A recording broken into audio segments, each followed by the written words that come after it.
नमस्कार, मैं आर के Saxena mastermind coaching centre Rewa के इस एजुकेशनल यूट्यूब चैनल में आप सभी लोगों का बहुत बहुत स्वागत और अभिनंदन करता हूं।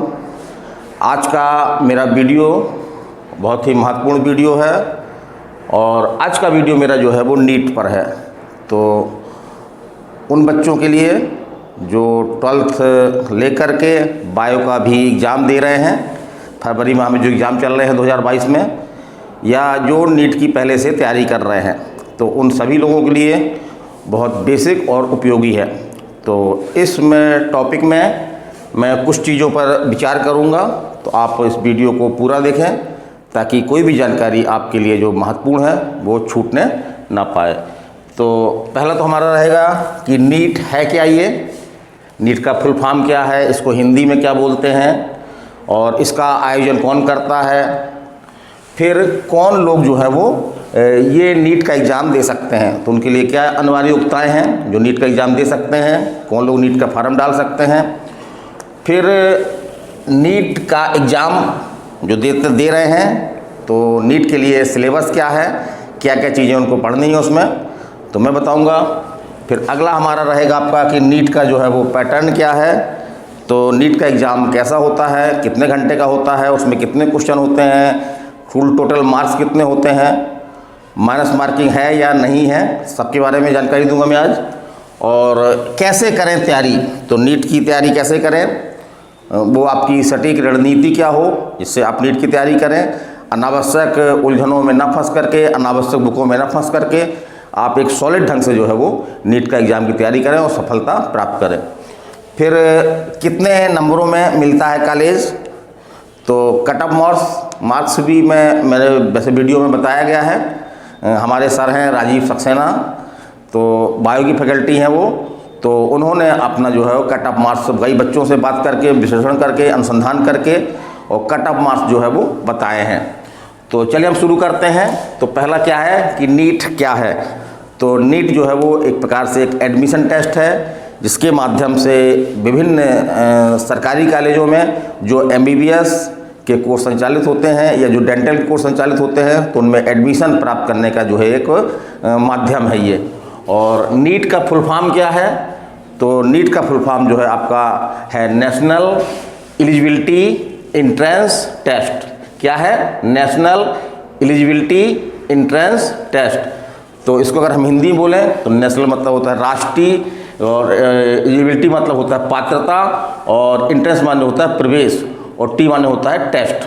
तो इसको बोल सकते हैं हम राष्ट्रीय पात्रता एवं प्रवेश टेस्ट। तो इसके माध्यम से आपको जो है नीट में सिलेक्शन मिलता है। चलिए आगे चलते हैं हम, कौन लोग दे सकते हैं नीट की। तो ऐसे सभी लोग जो 12th पास किए हुए हैं या 12th का एग्ज़ाम उसी वर्ष दे रहे हैं, तो वो नीट का फॉर्म जो है वो डाल सकते हैं।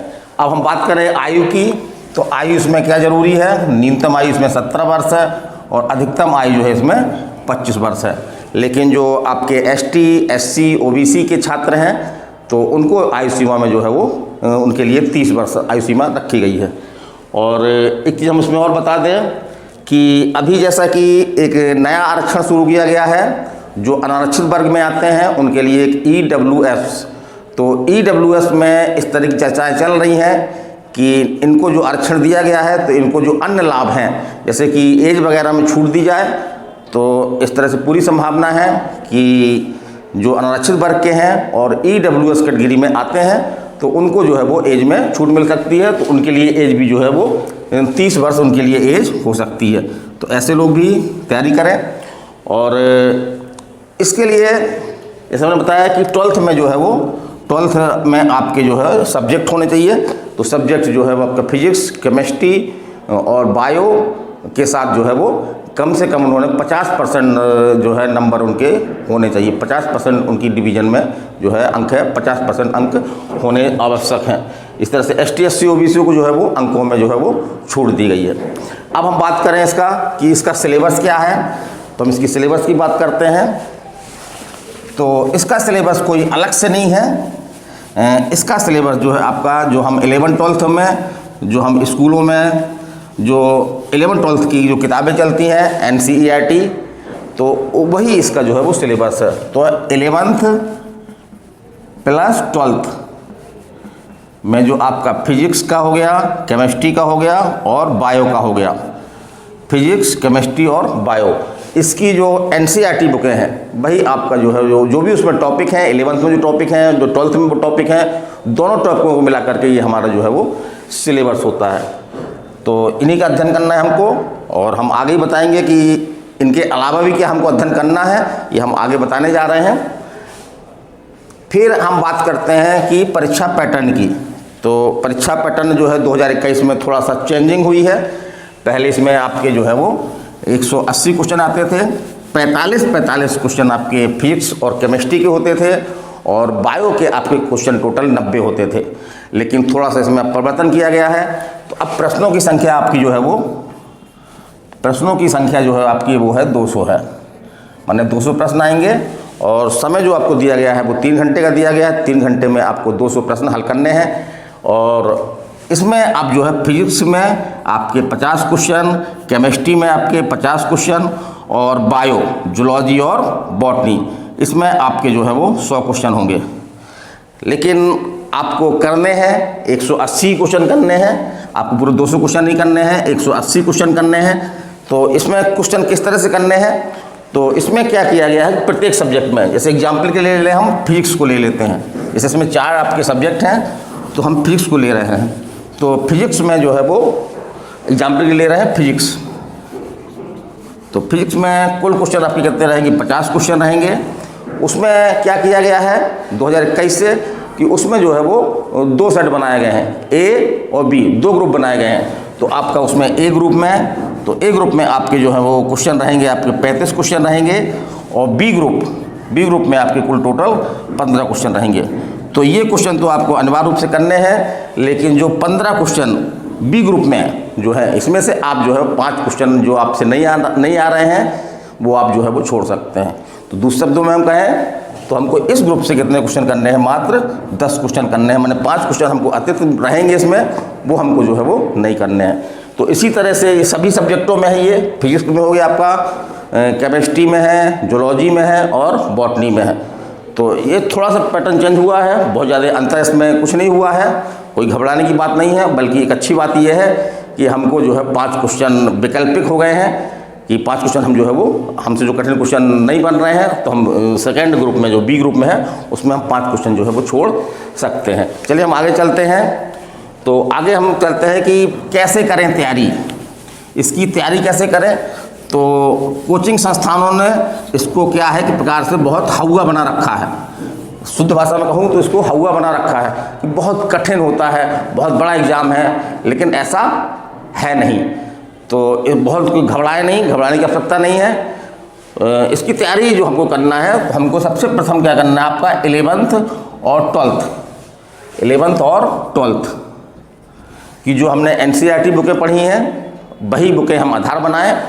तो फिजिक्स, केमिस्ट्री और बायो, जूलॉजी और बॉटनी की ये किताबें बेसिक रूप से हैं आपकी NCERT, ये आपके नीट का जो है पूरा बेस है। और जैसा कि मैंने विश्लेषण किया है कि लगभग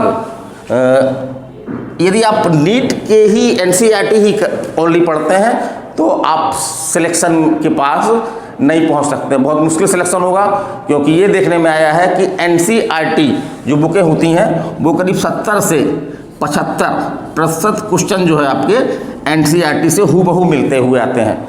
माने NCERT के अगर आपने बेसिक अध्ययन किया है तो वो क्वेश्चन आपसे बन जाएंगे। लेकिन क्या हम केवल NCERT की बुकें ही पढ़ करके आपका नीट का एग्ज़ाम क्रैक कर सकते हैं?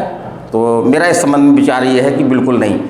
हमको क्या करना होगा कि हमको थोड़ा सा जो है वो नीट के में जो हेडलाइन है उसके बारे में और थोड़ी सी जानकारी, हमको बहुत सारी जानकारी इकट्ठी नहीं करना, थोड़ा सा उससे हट करके थोड़ी थोड़ी जानकारी हम और कलेक्ट कर लें। और निरंतर हम क्या करें कि हम जो है वो ऑब्जेक्टिव क्वेश्चन हम लगाएं।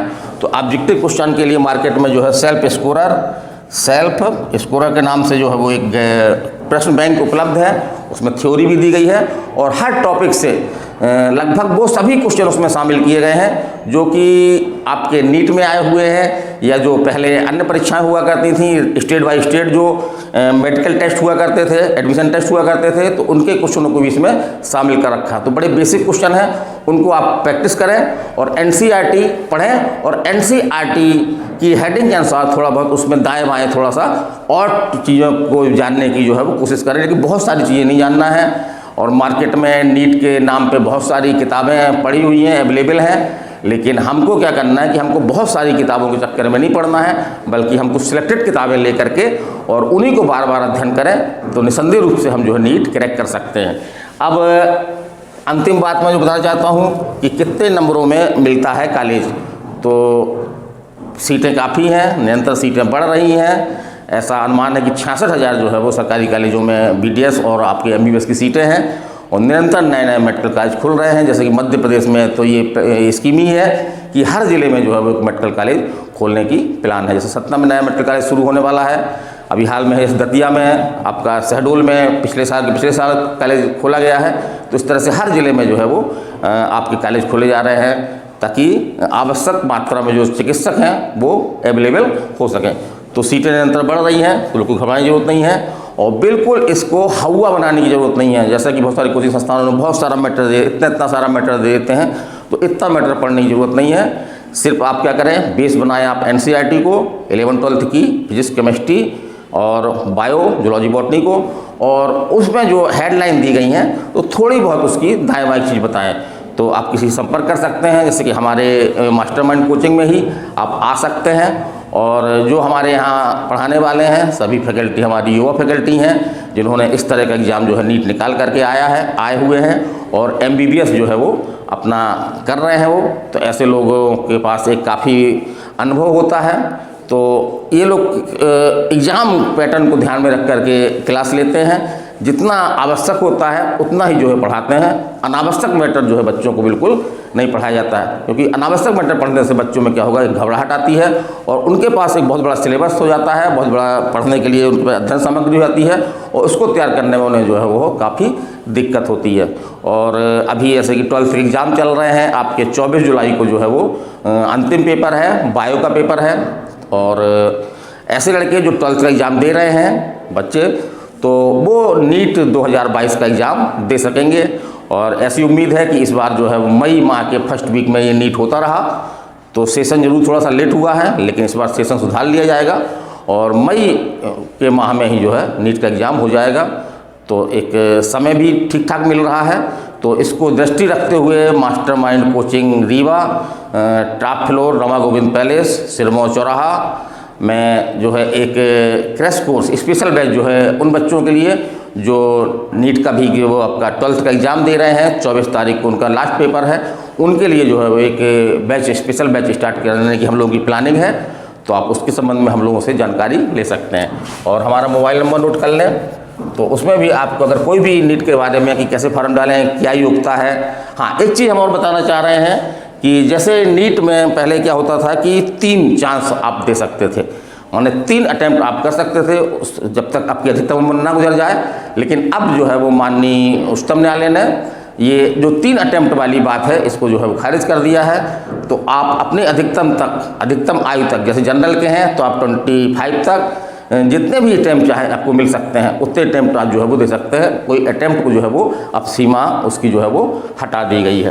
तो इस नंबर पे आप संपर्क कर सकते हैं 930 281 22 39, या पर्सनल रूप से आप हमारे कोचिंग संस्थान में आकर के और इस संबंध में जो भी जानकारी है वो पूरी तरह से निःशुल्क प्राप्त कर सकते हैं। या आप हमारे कुछ गाइडेंस प्राप्त करना चाहते हैं, हमारा जो स्पेशल बैच नीट के लिए जो है वो 1 मार्च और 5 मार्च को हमारा बैच स्टार्ट हो रहा है, तो उसमें आकर के आप जो है वो डेमो ले सकते हैं और अपने सपने को जो है वो साकार कर सकते हैं। तो मेरा छोटा सा वीडियो था ये, आगे भी मैं इस तरह की आपकी जानकारी देता रहूँगा।